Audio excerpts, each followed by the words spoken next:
Ahí es donde vemos justamente estos inconvenientes, cuando nos vamos a separar y decimos, yo lo he dado en algunos ejemplos en otros micros, ¿no? ¿Qué pasa con el auto? Nos separamos, ¿no? ¿Y qué pasa con el auto? Sí, pero yo el auto lo compré con una plata que me prestaron, sí, pero el préstamo lo saqué yo, pero en realidad fue de una moto que yo tenía que la vendí y con eso compramos el auto. O Sí, sea, viste que... como contaste la semana pasada que hubo problemas hasta con las ollas Eisen. Exacto. Entonces, acá el problema viene cuando tenemos el tema de los bienes registrables, es decir, automóviles, motocicletas, Sí, el famoso terreno, ¿sí? sí. Porque fuimos a hacer la unión convivencial para que me dieran el terreno, ¿sí? Entonces ahí empezamos a tener estos inconvenientes. Lo ideal siempre es apegarnos a la ley. Digamos, nuestro estado civil es soltero, o es casado o casada, ¿no es cierto? Ujú. O podemos hacer estas uniones convivenciales y aclarar el tema de los bienes. El concubinato se reconoce, sí, no es que no existe, no podemos, digamos, desconocer una realidad, pero, digamos, después tenemos una cuestión probatoria, si eventualmente fuéramos a un juicio, ¿no? Hacer valer esa declaración jurada del concubinato.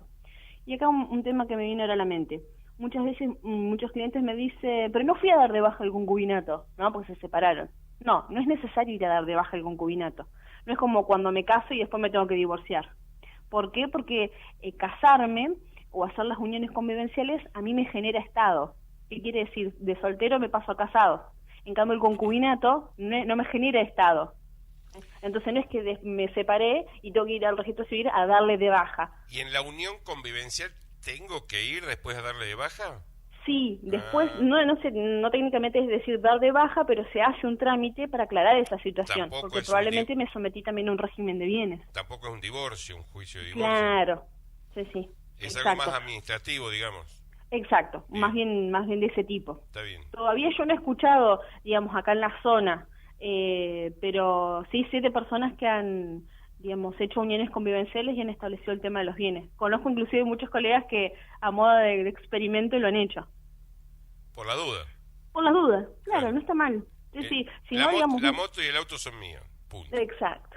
Yo, digamos, a veces un ejemplo muy criollo, muy casero que uso con algunos clientes, me dicen, ¿qué pasa con el concubinato? Y la verdad es que funciona como un negocio. Cuando nos separamos, cada uno se lleva lo que trajo, ¿sí? Como un kiosco, ¿no? Claro. ¿Vos qué trajiste? Vos, la caramelera, y vos que trajiste la heladera, bueno, cada uno se lleva lo de uno, ¿sí? Claro, pero hay bienes gananciales en el Claro, transcurso de ese pero a veces concubinato. sucede eso. Y Ah, ahí es donde se nos empieza a complicar el tema. O la cuestión esta de los préstamos, ¿no? Pedí un préstamo yo, lo estaba pagando yo claro, y compramos un auto y el auto lo pusimos a nombre tuyo. claro.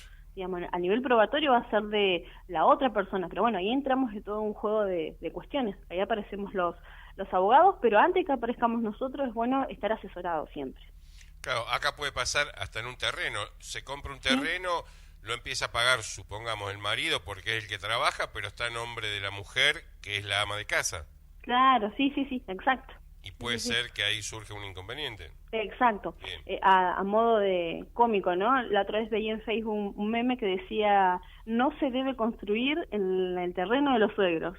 Ah, Y ahí me venía a colación todas estas cuestiones, digamos, porque quién construye, de quién eran los materiales, quién compró, de quién es la propiedad. Y entonces acá nos tenemos que basar pero en lo que dicen los registros y después en las pruebas, ha ¿no? generado muchos conflictos. Viste que Sí, lamentablemente no es que con el trabajo, con un sueldo o dos sueldos existe la posibilidad de comprar un terreno, empezar a construir la casita. Muchas veces se empieza a construir en el terreno de los suegros, ¿no? exacto, sí, sí, sí, sí. O por Digamos, ahí el suegro nos da una habitación al fondo y la empezás a mejorar y termina siendo un departamentito y ujú. llega un momento que te dicen ite, Claro, debes ¿entendés? retirarte, te invitamos a que te retires. Claro, Pero no complicado. solamente sucede con este tema, el famoso el terreno de los suegros, no se construye en el terreno de los suegros, Ujú, sino también de familiares. O por ejemplo, toda mi vida viví en la casa de mi abuela y mi abuela es como mi mamá, me voy a hacer el departamento atrás en la casa de la abuela. claro.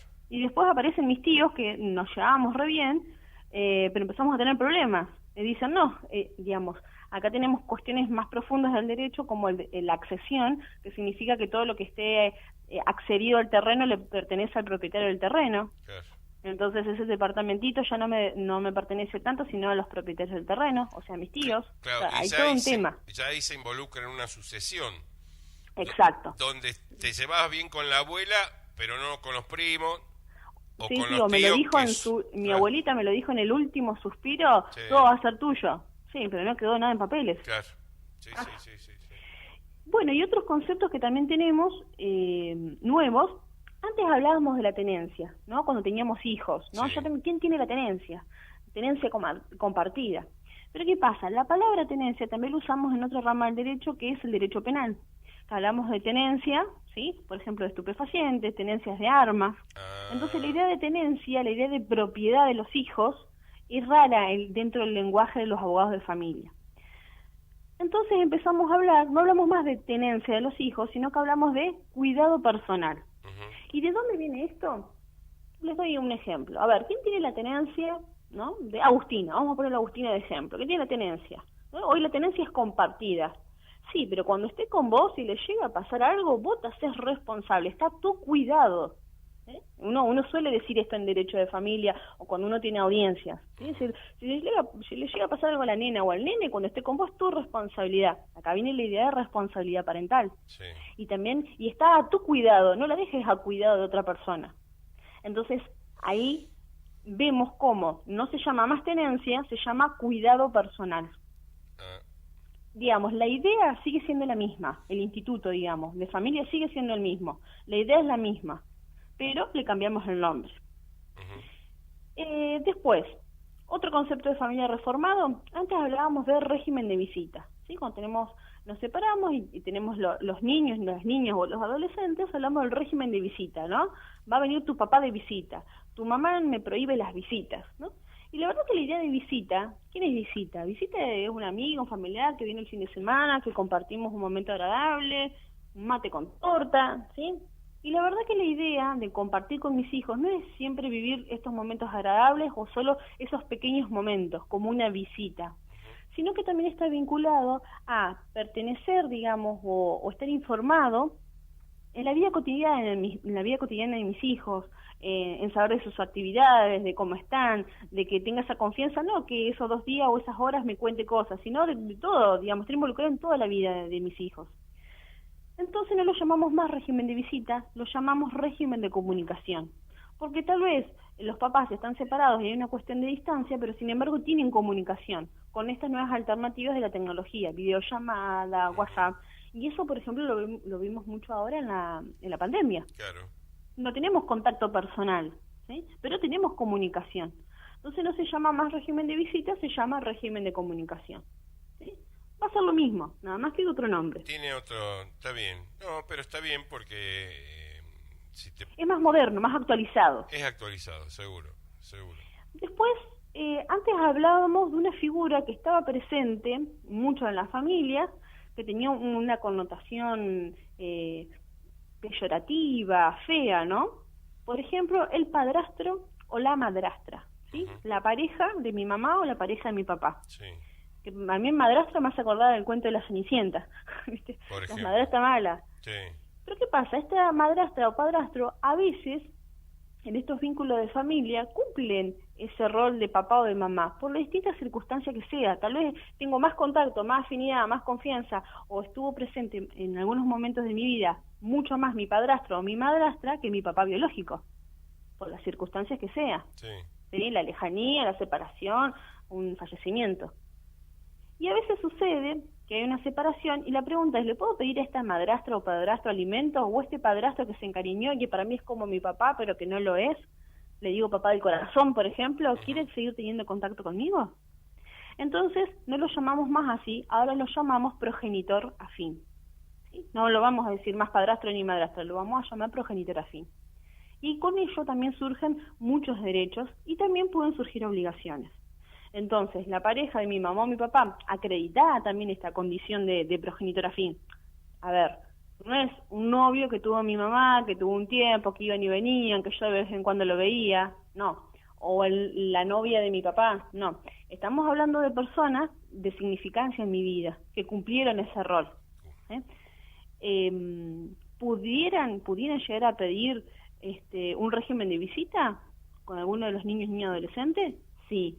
A esos progenitores afín se le podría solicitar, por ejemplo, alimentos como si fuese un padre biológico, también. Ah, mira, tienen responsabilidades. Exacto. Inclusive también se agrega un nuevo tipo de adopción, podemos decir. Antes ya teníamos un régimen de adopción, pero ahora tenemos como decir, otra figura de adopción, donde el progenitor afín podría pedir la adopción de ese niño, niña o adolescente. No recuerdo en este momento con exactitud porque tiene un nombre específico, pero se incorpora también esta nueva figura. En el juzgado de Villa Regina tenemos antecedentes, por lo tanto se podría pedir. Por ejemplo, el papá de, digamos, mi padrastro, este progenitor afín, con estos niños, acreditadas determinadas circunstancias, podría llegar a adoptarlos, y hay una cuestión más bien de administrativa, como hablamos hace un rato, del acta de nacimientos y demás, e inclusive yo podría solicitar llevar inclusive también su apellido. Me estoy cuidando de decir cosas generales para no decir el caso concreto, pero hay antecedentes. ¿Sabes? Antes que sigas con el tema, me gustaría por ahí, si podés agendar, tema adopción. ¿Cuáles serían los trámites y todo eso para alguna charla que tengamos más adelante? Sí. Esto sería novedoso, porque podríamos hablar de este caso nuevo y también digamos, el trámite y los trámites clásicos de adopción, y aparte hay un registro único también de adoptantes y todo. A veces uno cree que es un trámite engorroso. Es engorroso el trámite, no digo que no, pero no es inaccesible. ¿Sí? Se puede solicitar. Después también tenemos todo un sistema de familias cuidadoras también, que están incluidas dentro de este sistema. Está muy bueno ese tema, y obviamente sabemos de que hay mucha gente que quiere o pretende adoptar, y estaría bueno que todos nos ilustremos un poco con esto. Sí, por supuesto. Bueno, y por último, ¿qué más tenemos? El último concepto que me pareció interesante, que está dentro de estos conceptos que han cambiado, que es la vedette de todos los conceptos. Antes lo llamábamos cuota alimentaria. ¿Sí? Me debe la cuota alimentaria, cuota alimenticia, yo he escuchado, o mantención, ¿sí? Todos estos conceptos un poco desafortunados. Por ejemplo, yo digo, me tienen que pasar la cuota alimentaria. Es como que yo diga, me tenés que pagar la cuota de tal electrodoméstico. ¿Sí? Entonces, queda rara la idea. El concepto de los alimentos hacia el niño, niña o adolescente, la idea es que con esa suma de dinero, que puede ser una suma de dinero o una especie, satisfacer las necesidades de estos niños o niñas. No solo es la cuestión alimentaria, netamente alimentaria, ¿sí? O sea, los bifes, el arroz, el yogur, las galletitas, no, también el momento de esparcimiento, también una proporción destinada a los gastos de salud, de vestimenta, un porcentaje a la habitación, ¿sí? Porque en algún lugar ese niño vive. Claro. Entonces, la idea de cuota, ¿sí? No quedaba bien. Entonces, ¿cómo lo llamamos ahora? Lo llamamos prestación alimentaria. La idea es la misma. Imagínense que yo quiero que me pases la mantención. Sí, entonces al oído verbal, o sea, en la lingüística, queda feo, ¿viste? Es como que con esa plata te tengo que mantener a vos y a no sé quién más. Sí, la verdad que no es así. El objetivo es una prestación, ¿sí?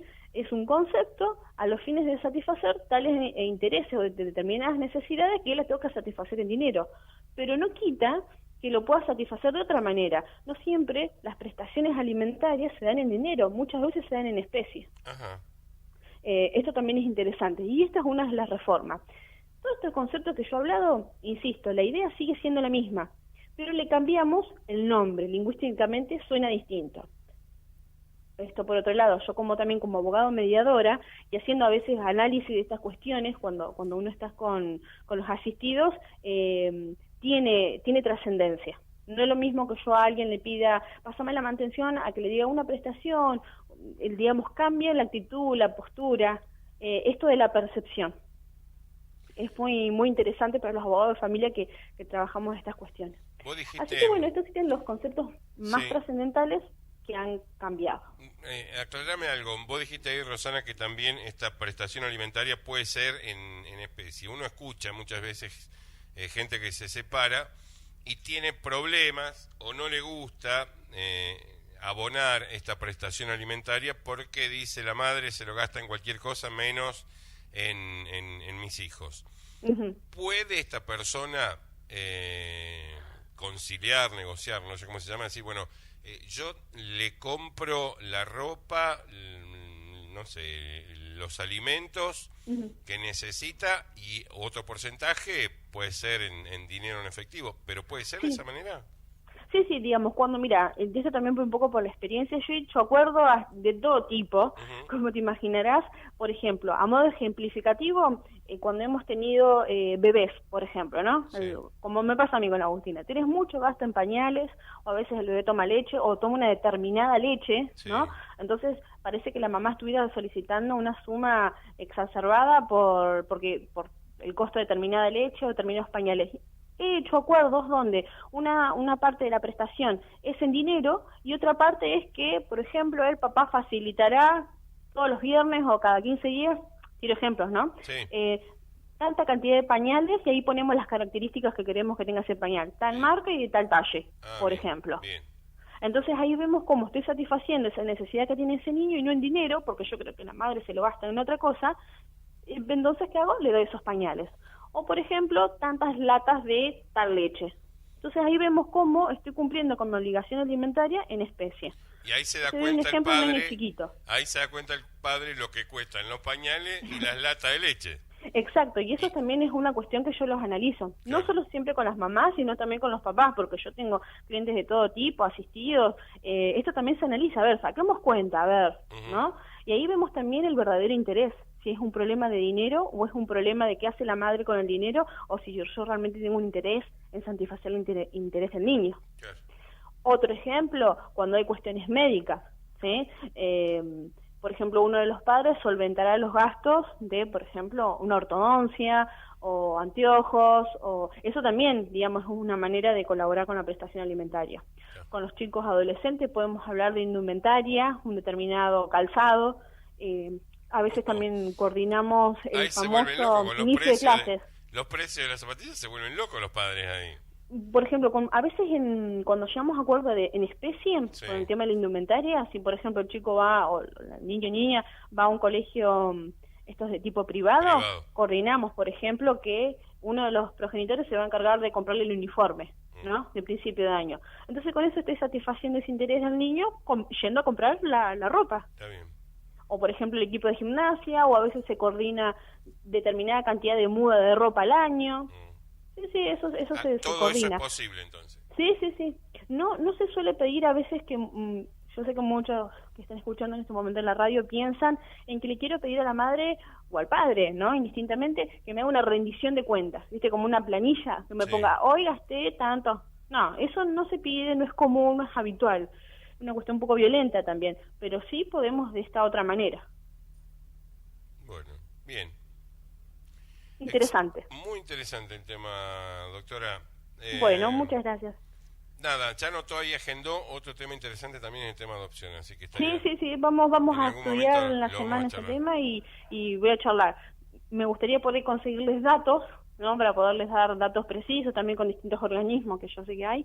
Y bueno, siempre dando buenos microjurídicos, buena calidad. Me interesa eso, calidad y de interés para las personas. Y un lenguaje claro y sencillo. ¿Cómo tiene que ser? Bien. Doctora, muchísimas gracias. De nada.